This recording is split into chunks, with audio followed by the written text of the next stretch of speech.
Have you ever struggled with an injury? If so, how long was your recovery time?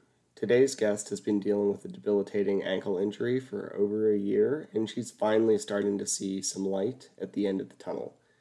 Sonia Glover is a delightful human being who I met through social media, and she has been through a lot and has used running to get through everything, including the death of both of her parents.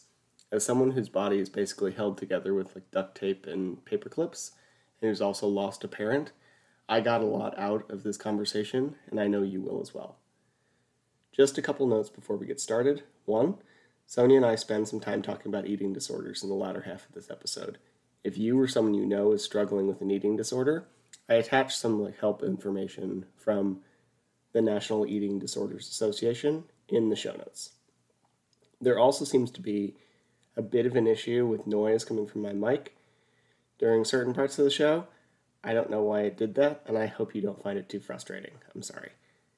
And if you like this episode, I'd really appreciate if you would subscribe to the show and share it with someone else. The whole reason I make this podcast is to provide more free, high-quality running information, so the more people we get in the tribe, the better. All right, that's enough babbling on my end. Let's get into the episode.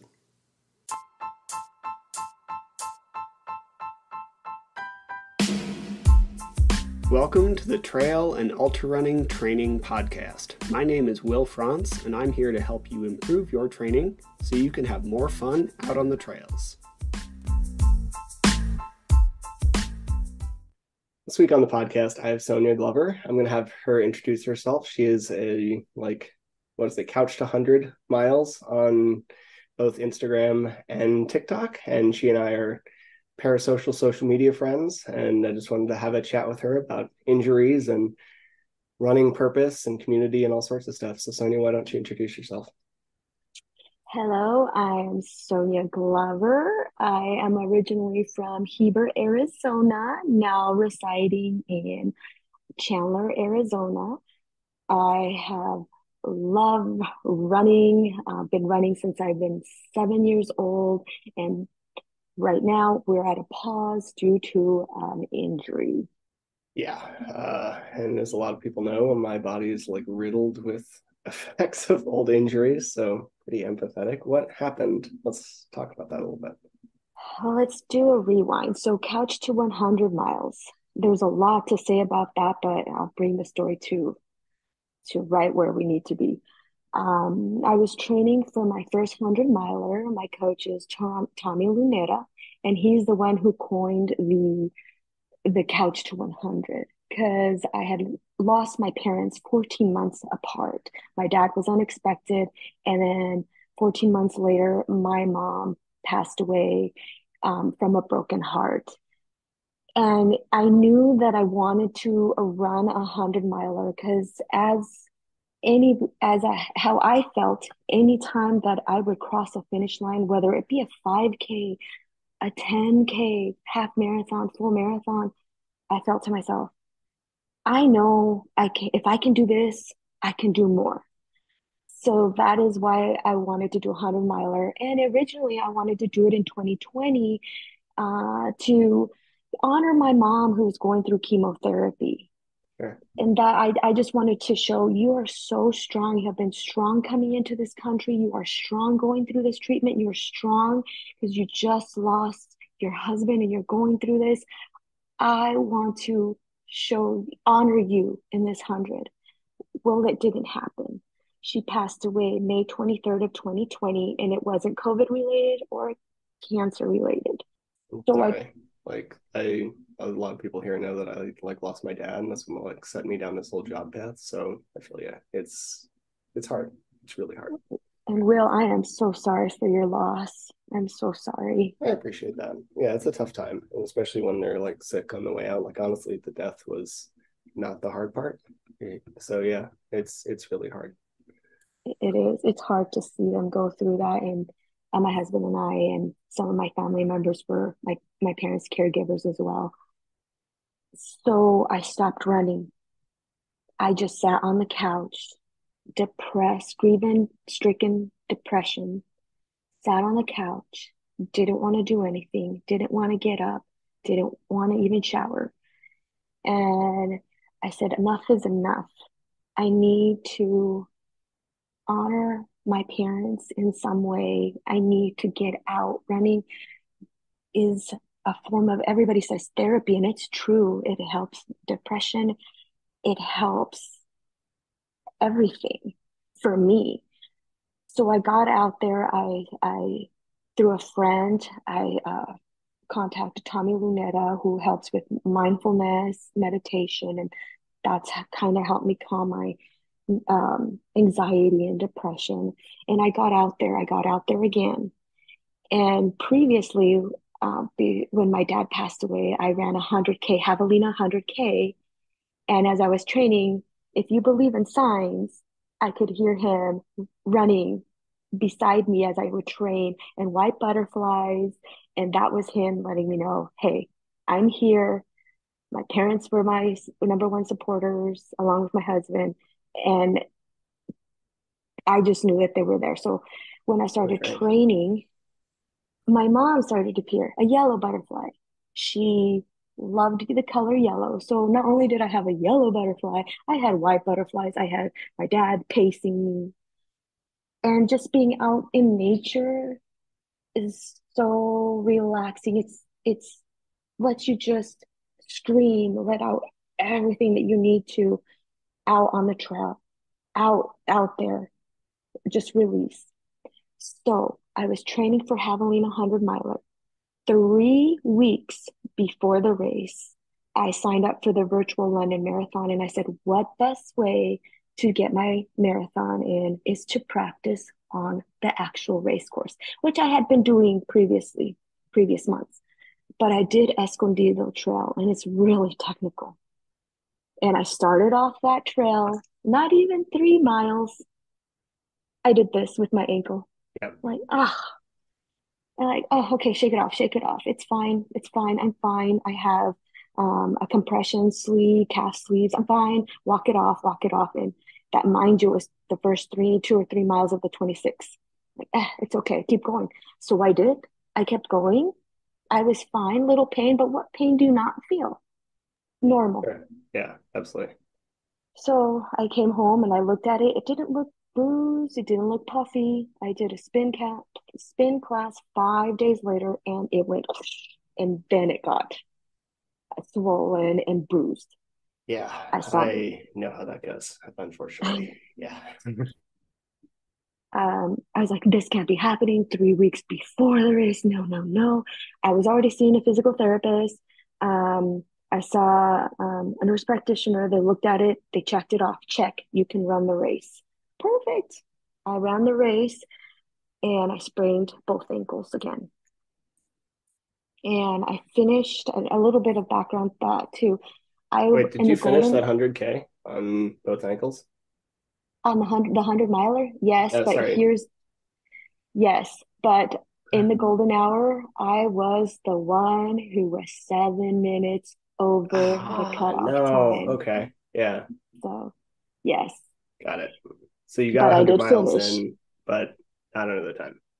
Yeah, Got it. not in the time, seven Yeah, minutes over, no buckle, but it didn't matter. That my why was to run it with for my parents. So absolutely. that to me, I did it. I did it. Yeah. I mean, I'd count it actually. Like, I realize that like race has to have cutoffs and everything like that. But yeah, you ran 100 miles. That's Yes. hard. You did the And thing. and I love Aravipa. Jubilee, who is the race director, she gave me this little plaque, and it had like a, I can't remember what it was. I still have it. The little animal, and it's colorful, and it was a plaque, and it was the name of the race, who made the race. I can't remember her name, who came up with the race. Hmm. Anyways, she presented that to me. So I Oh, have something to remember, that the acknowledgement. that's great. Good. So, story, I kept running on it. I kept running on it. I had one more race, which wasn't official. It was a 50 miler, which you could run in a month, a week, a day, however you wanted to break it up. And it was to honor. one of my TikTok friends and Instagram friends, his handle is Let's Go Joe, and he has a blind son. And every time around December, November, he does this race, a 50 miler to honor his son because he's blind and with special needs. And he said, "Hey, anybody in the running community would like to join me? You can run at your own pace. You will get a little medal with my son's face on it." I said, "Absolutely." That's Well, awesome. I ran. Yeah, it's a great cause. I ran it and I think I took about 2 weeks and I knew something wasn't right. My ankle was not feeling well on the trail. So I finally made an appointment with the ankle specialist, which led the MRI showed a tear in the Achilles and a tear in the ankle ligament, and this is the right ankle. Awesome. Which ligament did you tear? I really don't know the That's technical fine. name, but it's right on the ankle part, not the inner, the outer. Okay. Yeah, that's just me being a nerd. Don't worry about it. No, It's fine. it's okay. It's okay to nerd out. Yeah. Yeah, it's my whole job. But yeah, like it's hard. And like I obliterated my ankle in college and I'm pretty sure I did like some we're not going to call it irreparable because it did the job, but like really slow healing damage to my entire it's called your deltoid, right? So if you have your foot and it's like across the whole top, like I just like destroyed that thing. And it took a really, really long time for it to get fully better. And I wasn't even as like wrecked as you were because I didn't have to go through the surgery thing. But like I did my time in the boot. I did my time of like re-spraining it like an idiot. Like it just I hate ankle injuries. I hate them so much. I can't even tell you. So the fact that you've been dealing with it that long, I have nothing but empathy. Thank you. I mean, I've been getting a lot of backlash for non-runners, colleagues of mine. You should stop running. You see Oh, how much running is bad for you. I get it. I understand. I hope that some I felt that they were concerned, but some oh, there goes my dog. Sorry. Bless you. yes, I okay. I just feel that some of them they just didn't know what else to talk about. Oh, you've been in that boot, you've been. But Will, how long was your recovery? That is a complicated answer. A year, start to finish. Okay, But okay. it shouldn't have been that long. I was 19. I was 19 and booted for a while. My dad was thankfully like a really good PT. So like he helped me go through a bunch of exercises and heal it. Um, but I was playing ultimate frisbee at the time, like trying to be fairly competitive at it. And it's a very like short sprinting sport, right? So there wasn't this like slow buildup. I didn't know what I was doing. Like didn't have like any coach to like properly like build me back into running. So like it would be feeling better. I'd do all my rehab, we'd go through these things. Like I'd kind of jog it a little bit and then we go to a track workout and like try to run a 400. And as soon as like I'd take off, like it would sprain again. And that probably happened 3 or 4 times over the year. And then I took a summer off because like I wasn't at school and that's like what it needed to actually get better. But yeah, it didn't really get better for a year, partially like ignorance, re-injury, poor guidance on the point of like school medical professionals, like the athletic trainer, and I did not see eye to eye on certain things. So yeah, like in retrospect, knowing what I knew now, probably should take in 3 months. In actuality, it took about a year. Yeah. I just that's what I was trying to tell the people that would always say, "You're never gonna run, you should stop running." It takes time to heal. It's not a 4 week, it's not six Yeah. week. And I did this to myself in 2018 when I really started getting into elevation, vert training, and my first ultra. I didn't stretch, and I had a nodule in the back of my Achilles. And Okay. my PT would always just fix me up, get me ready for the next race. He's like, "I'm so scared it's gonna rupture." I'm like, "It's not. Just do your magic, do what you got to do, get me ready." And he's been doing this since 2016 with one of my for or one of my marathons, San Francisco Marathon, which was hilly. I'm like, just get me fixed. Yeah. And so I didn't stretch. I mean, it's us runners, when do we stretch? When it's too late. I Yeah, and I waited don't long think, hard. I mean, very honest, like I'm like put some like professional guidance here. Like you don't always need to, kind of depending who you are, like what your issues are. Like runners probably put too much on stretching and not enough on strength training, which is what I see you do on like the Instagram a lot.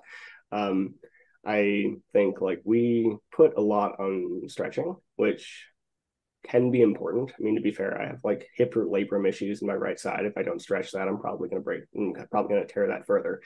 But most of the time, we need to be like strengthening the counterbalancing muscles that are actually causing the problem, right? So, like if we're straining, if we keep spraining the ankle, it's because your ankle's weak, right? Or your foot's weak. Right. Or your calf or your tibialis anterior, anything like in this lower leg is like causing you problems. And if we don't fix the actual problem, then yeah, of course, like you're going to get hurt, which I've done a lot. And I think most of us have, unfortunately. Yeah, I can't stress strength training. I hired a personal trainer 2016. I had IT band issues, both my knees. I was getting cortisone shot. Once I started strength training, knock on wood, they went away. Yeah, They went away. I bet. That's awesome. Really good. That's fantastic. What do you do for strength work?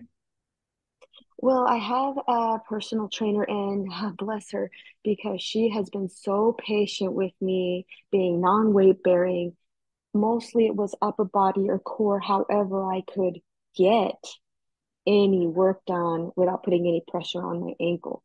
And she would find other ways to how I could still work my hamstrings. I mean, she's very creative and a genius at it. So Awesome. whatever she could throw it at me, she did. And now we're both happy that we can finally do a little bit of weight bearing strength training. I can't wait to do squats and hang cleans. Oh, I can't wait. I can't wait. I mean, I saw you on the sled like a week ago. That's good. How's the ankle feeling during all of that? It's really sore, and I'm just taking it slow. I can't rush this. I don't want to undo everything that I worked so hard for with my my physician. And And so when I'm able to do the bike, it gets sore. It's sore. It's weak. It's sore. sure, And what a transition from the boot to the ankle brace. And just being good. at work on it for 12 hours, it gets still sore and puffy. Even if I wear compression socks, it's still saying, hey, I'm still here.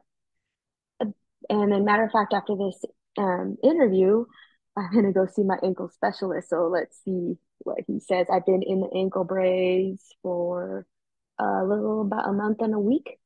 Yeah, So we'll see what the progression is. good. It's awesome. And like I've seen you go through quite a bit of it. Did you have to? I mean, I've seen laser treatments, all this stuff. Did you have to get surgery to fix your Achilles? Like, what ended up happening? Not surgery. So let me see if I can say the acronym right. APRP shots, Yep, multiple shots in the Achilles.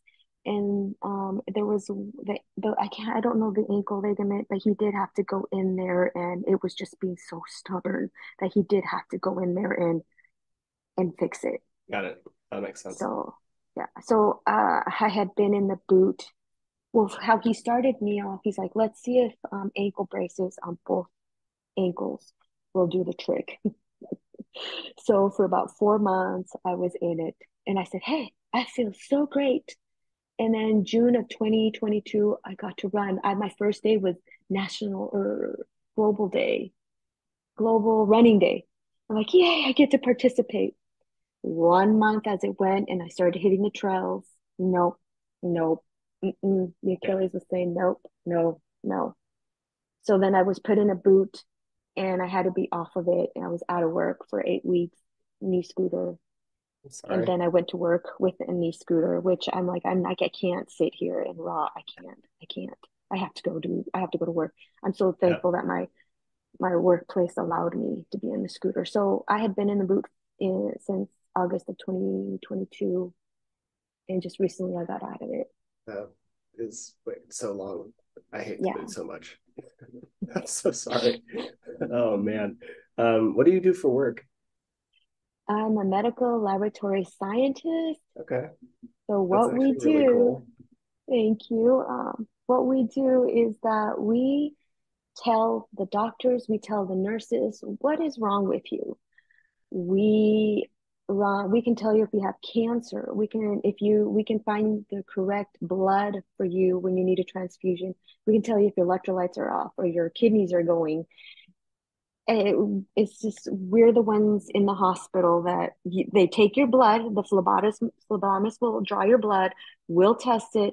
We'll tell you if you have cancer, your kidneys are failing, your liver's failing, or you're anemic, or let's set up some blood and send it up to the nurse.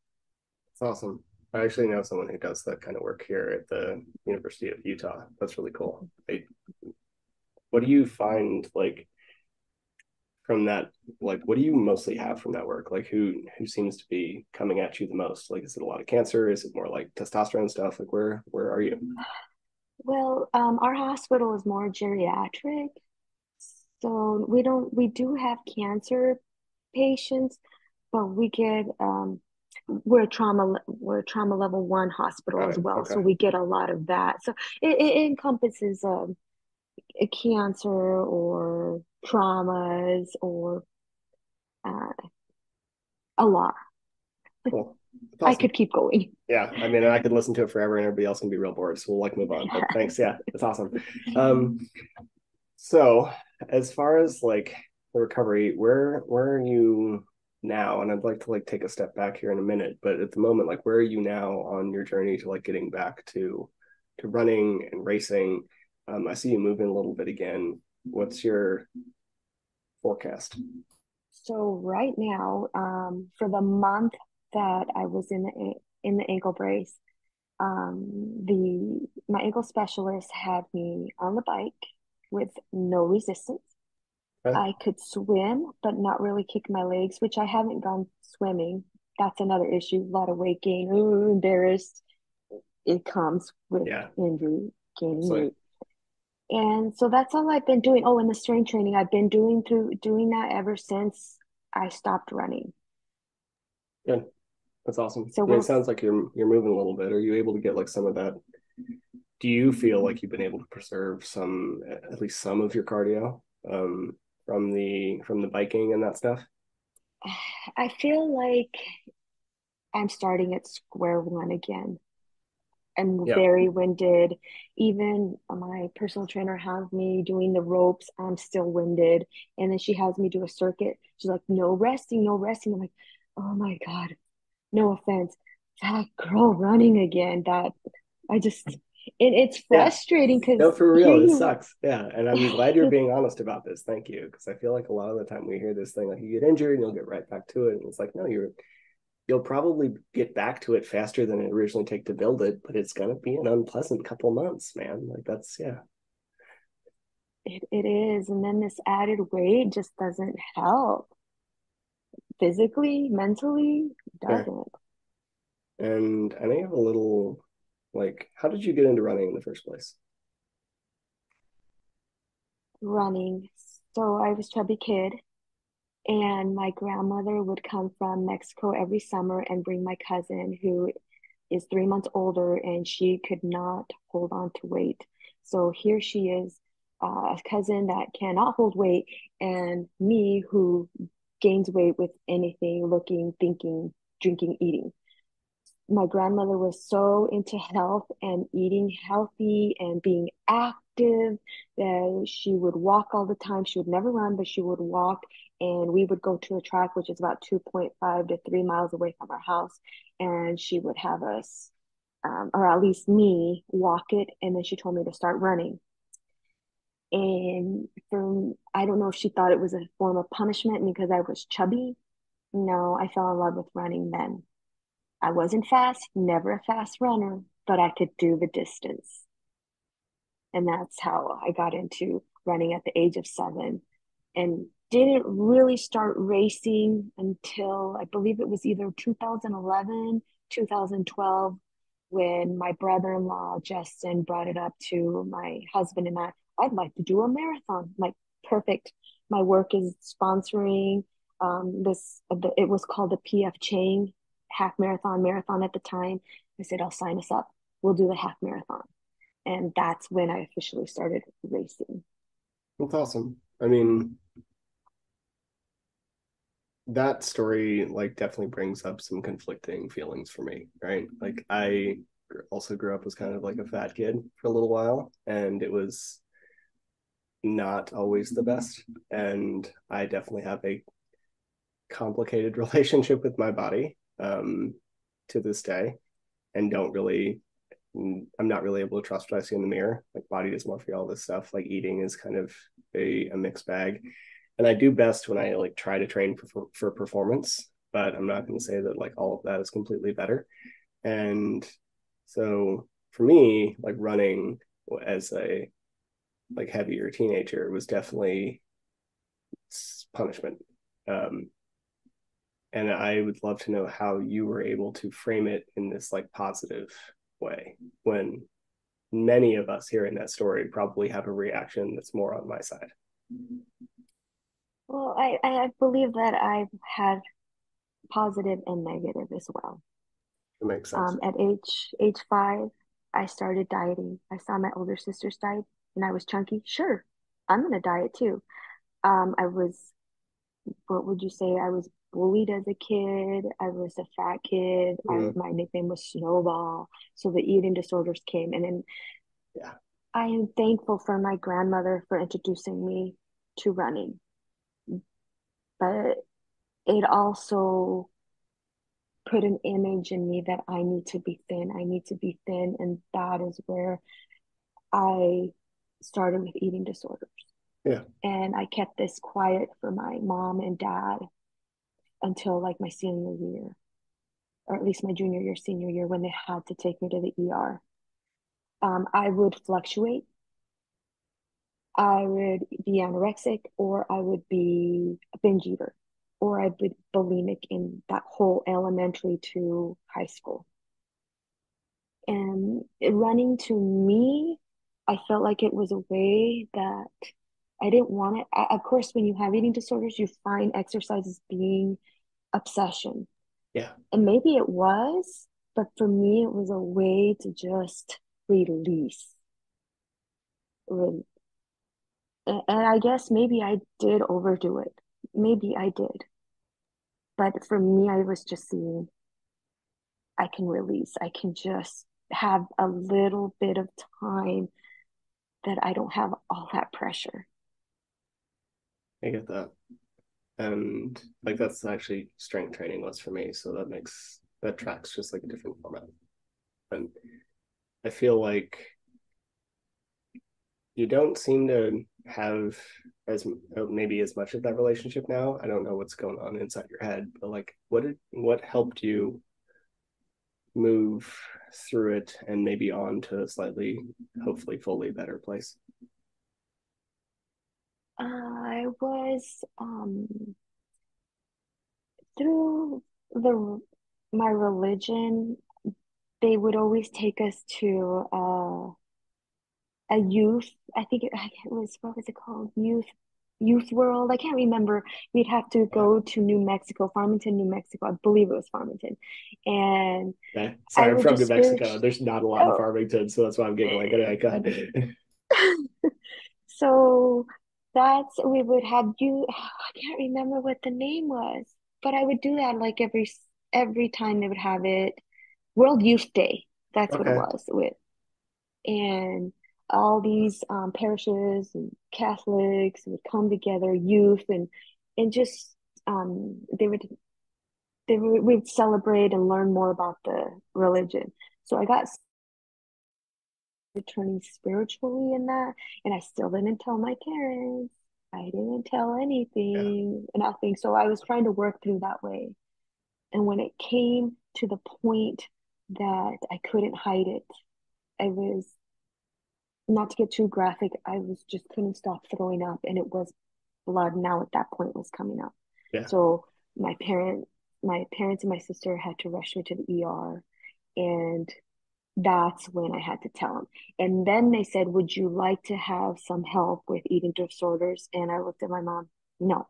So technically, I never had any therapy or any, I didn't go to any institution to that. I just looked, just did it on my own. Was it spiritually? Maybe I'm like this with spiritual. It just worked its way out.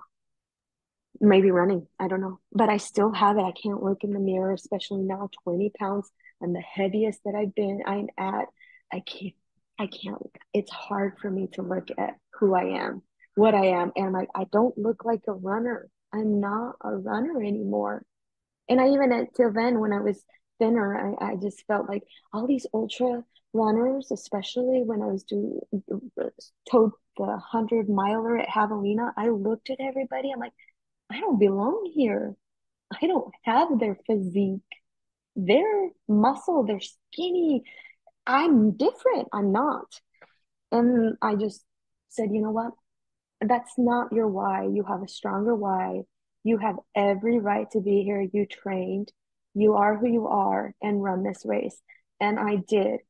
And later on, when I was looking at the people at the start line, when people who were the ones who were really muscular, it didn't make me happy that they DNF'd, but it showed me that even if you're thin or you're muscular, it doesn't necessarily mean that you can get to the finish line. It's not a requirement.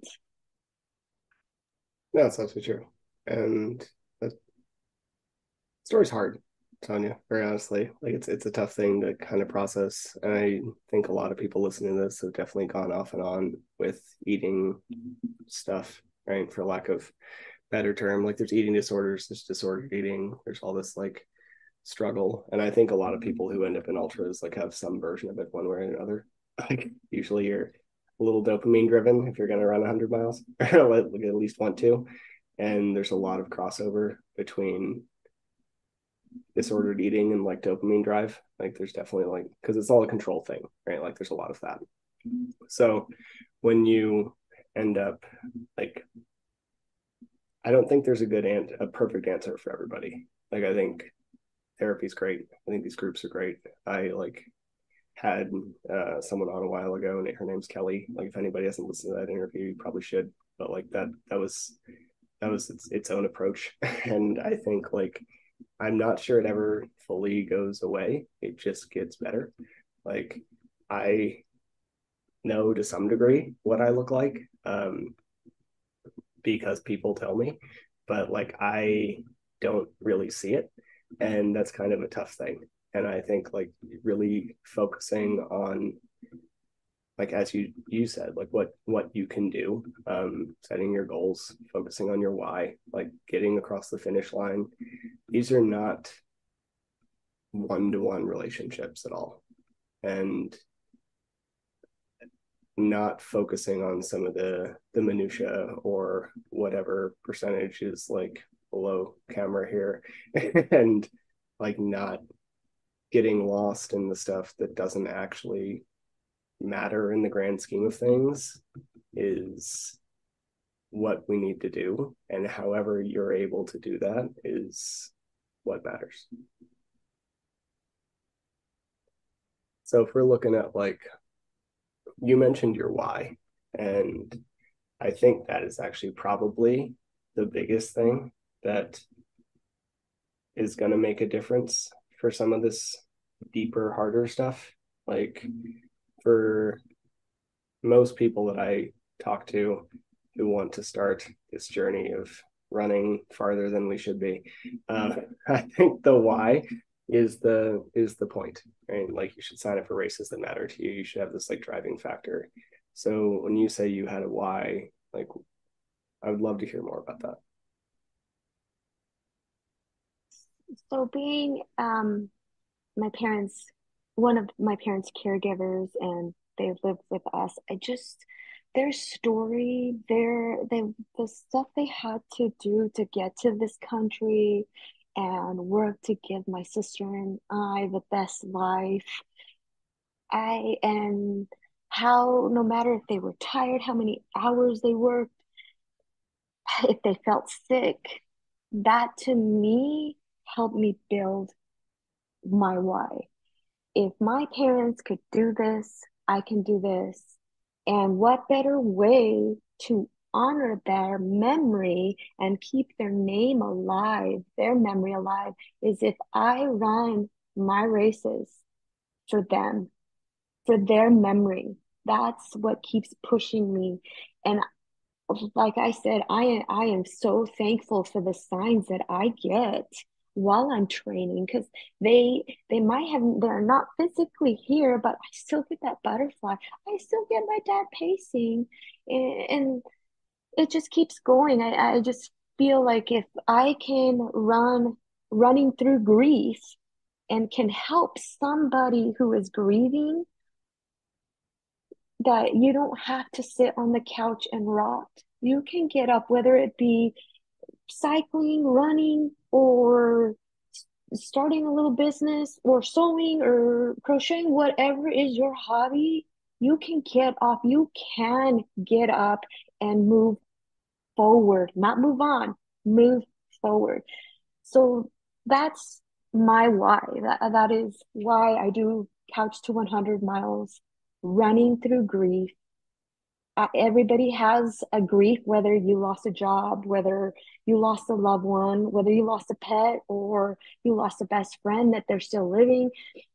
You're always going through something that is troubling you. It's you're grieving. So get up off the couch, take baby steps, and get to what is your finish line. So I have a question that's like been, I don't know, on my mind to some degree. I feel I heard this quote a while ago that like a lot of ultra runners are running either to something or away from something, right? And this kind of brings this to mind. Like, what do you feel the difference is for people like running like through grief versus running away from grief? So the ones running away from grief are the ones who are closing up. They don't want to talk about it. If they're, that's fine. If you want to be closed and not talk about it, that's how you want to grieve. That's perfectly fine. There's no wrong way, no right or wrong way to grieve. That if you want to run away for it, run away from it, that's fine. Perfect. But don't stay too long on that. Come back and run towards the the healing. And I feel like to some degree that would bring us to community, right? Because like you, other people shut down, been there repeatedly, but like in shutting down, if we're like having that running away being synonymous with that, then running through, like seems to involve some aspect of community. And I can see that you're very involved in the like Phoenix area, Aravaipa, like Arizona running community. And like, what have you done to stay involved in that community in spite of like not being able to maybe participate in the races yourself as a runner? What have you done to stay involved in the community? Well, it was hard when the pandemic hit. That was, and then my mom passing. So after my injury, my good friend Danelle, she was training for Cocodona 250, and I had the honor, along with her sister, to be her crew chief.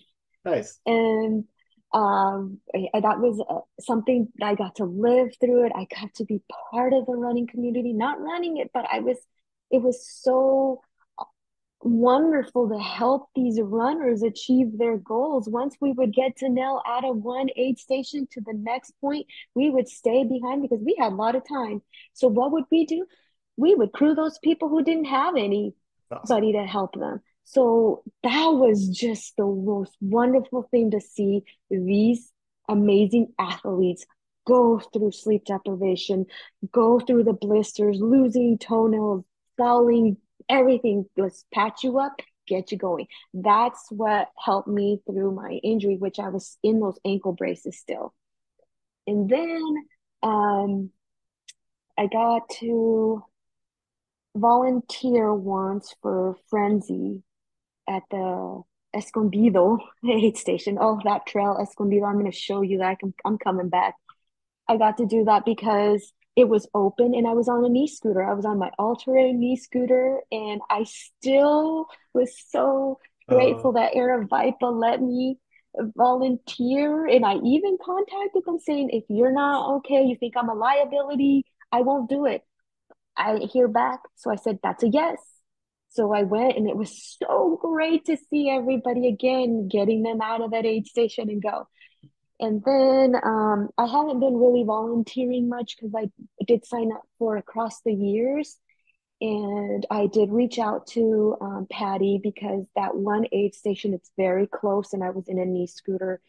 And it was, and I agree with Patty because number one, we're there for the runners. We need to be there. And it's so close. I just couldn't have the mobility into with the knee scooter. So I haven't been after that really volunteered with Aravaipa.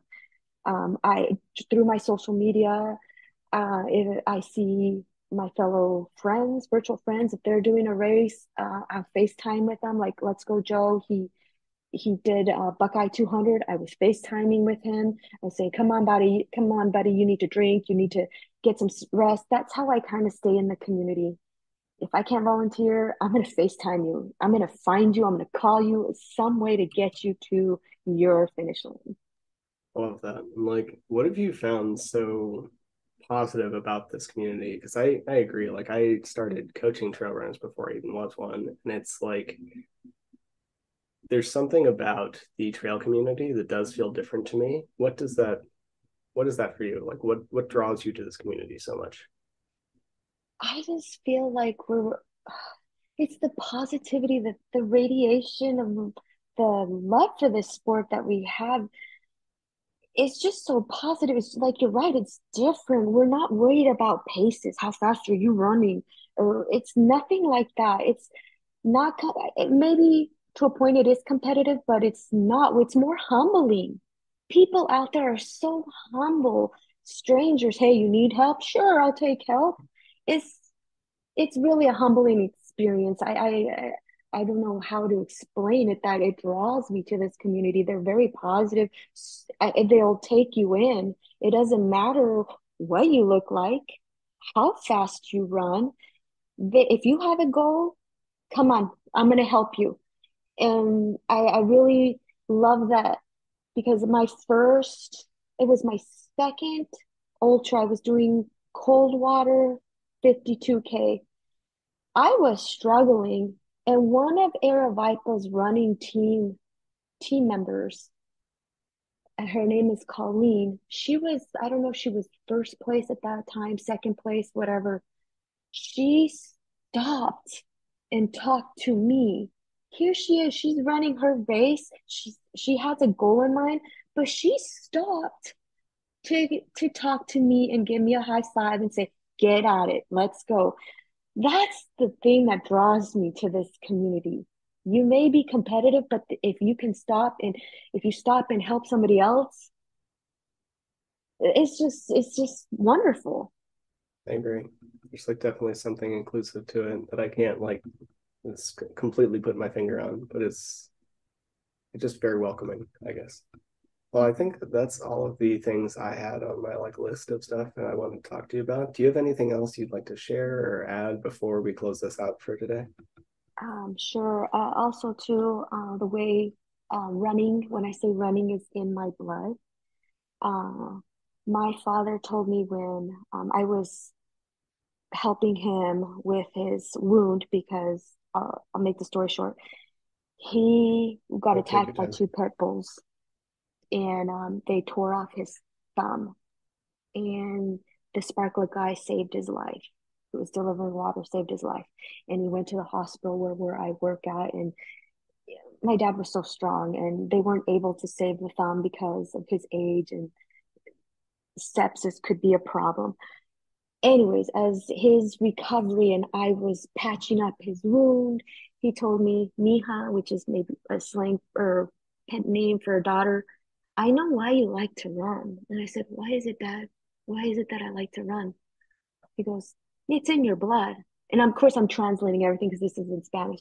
He's like, I'm a Tara Umara, those Gotcha. long distance runners. And so therefore, you are. And I'm like, oh my gosh. I said, no wonder you got so excited when the Tara Umaras came and ran at Coldwater. No wonder you were showing me in the newspaper saying, look, look. And it makes sense. Yeah. My dad, he loved for me to run. He was the first one to say, let me see your medal. I want to see your medal. Or if I'm training, hey, what's on the training plan today? Oh, dad, I only ran 20 miles. That's it. So, yeah, that's another reason why I love running. And I don't know if you saw in that 1 month that I got to run, I was running in sandals. Mm-hmm. I was running in sandals trying to, my coach said, let's strengthen those ankle muscles and take it easy and let's get into like not barefoot running, but sort of. And I said, you know what? That's great. I'll be running like my ancestors. It's really cool. I think the history of the Tarahumara is fascinating to a lot of us, and the fact that you're like so directly tied to that lineage is really, I don't know, probably some there probably feels something very special about that, right? Like I don't have a lot of that ancestral anything in my life. That's really cool that you have that like story to attach you. Was your dad a runner? Did he run? He didn't live in the Sierra Mountains. I think he lived in Chihuahua, Mexico. So not really much a runner. He didn't really run. But let me tell you, to the last days of his life, that man could walk. And I said, Dad, you should sign up for a 5K. You and me, a 5K. We'll start with a 5K. You don't have to run. You can walk it. You can walk so fast. He's like, oh, I don't know. I don't know. So then we never had the chance to run or walk a race. But Yeah. I did have the privilege to run a race with my mom. I pushed her in the wheelchair. She still could walk, but to me, I wanted her to feel that what I felt when my dad was with me, the presence. So we did like a 10K and dressed her up as Mrs. Santa Claus and I pushed her and she's very competitive too. And we had high hopes of, let's do a half marathon. We were looking at Phoenix half marathon and then the marathon. And then eventually I was looking at charity bibs for Boston Marathon. Because when she came with me to the New York City Marathon, she's like, what's next? I'm like, Mom, I want to do Boston. Maybe we can do Boston together. And then that didn't never happen. So, That's but I great, still man. have them with me. That's cool. Sonia, I really appreciate your time. Thank you so much for No, doing Will, this. thank you to you. Thank you. Oh, anybody listening, thank you so much for being here. Sonia, hang out for 1 second. We will be back with another one of these soon. Have a good one. Thank you for listening to the Trail and Ultra Running Training Podcast. Honestly, I'm still surprised and honored that anybody wants to hear what I have to say, so thank you. To be clear, not a doctor, nor a registered dietitian, or any other kind of medical professional. I'm a personal trainer, a nutrition coach, and a running coach, and I have a passion for training trail runners. You should always speak with a qualified medical professional before making any changes to your training or nutrition program. If you enjoyed the podcast or found it helpful, please take a second to leave a rating or review. I'd really appreciate it. Or you could just share it with someone for whom you think it might be helpful. I make these kinds of things in order to provide more quality, free resources to people, so the more people who hear it, the better. If you want more of this information, please head to the Trail and Ultra Running Training group on Facebook, where we discuss all aspects of training so you can have more fun doing the sport that you love. Thank you again for listening.